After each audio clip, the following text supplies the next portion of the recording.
The Thorne family and the journey through Holy Week.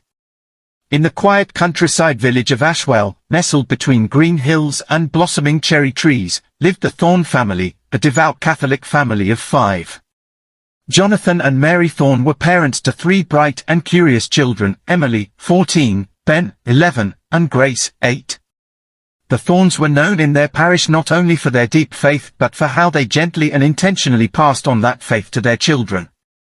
One tradition they held dear every year was the observance of Holy Week, the most sacred time in the Catholic liturgical calendar. This particular year, the Thornes decided to go even deeper into the meaning of Holy Week, and they wanted to make it truly special for their children. Palm Sunday, the entry into Jerusalem. On Palm Sunday, the Thorne family arrived early to St. Michael's Church, each holding a palm branch. They had explained to the children that this day celebrated Jesus' triumphant entry into Jerusalem, and how quickly crowds can change, from Hosanna to crucify him. At home, the family made little palm crosses and set up a Holy Week corner in their living room with a candle, Bible, and artwork the children had drawn of the events to come. That night, they read from the Gospel of Matthew and talked about what it means to truly welcome Jesus into their lives. Holy Monday to Wednesday, days of reflection.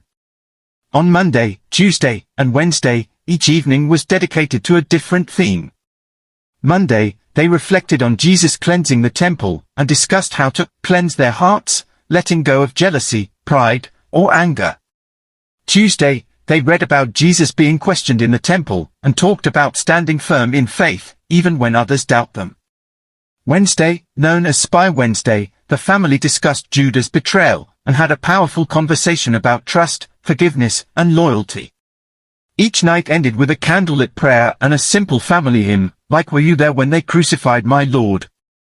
Holy Thursday, the Last Supper. On Holy Thursday, the family attended evening mass where the washing of the feet was reenacted.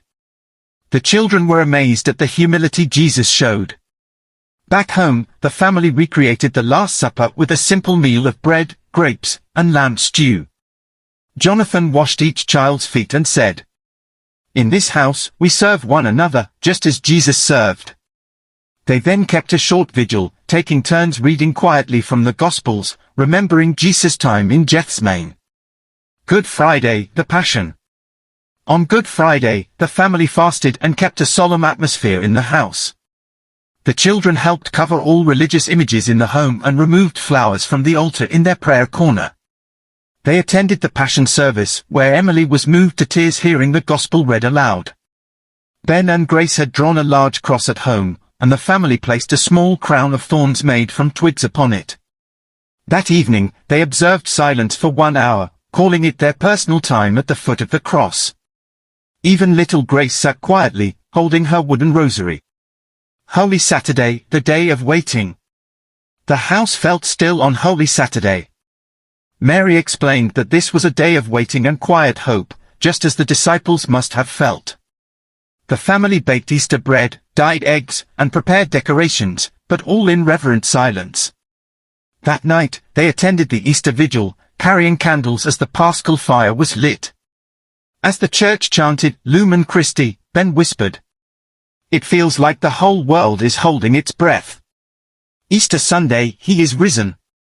The house that had been so still came alive with music, color, and joy. The Thornes celebrated with a beautiful family breakfast, laughter, and stories. The children wore their Sunday best, and the family rejoiced in the resurrection. Emily read from the Gospel of John. "He is not here, for he is risen." Later, they hosted a small Easter picnic with their parish friends, singing "Jesus Christ is risen today," and the children shared the story of their Holy Week journey with others. A tradition passed down. Years later, Emily would recall that Holy Week as the year she truly understood what it meant to walk with Christ. Ben, now in seminary, said it was that week that sparked his calling to serve God. Grace, a youth group leader, created a Holy Week guide for teens inspired by her parents' teachings. For Jonathan and Mary, it was never about grand gestures.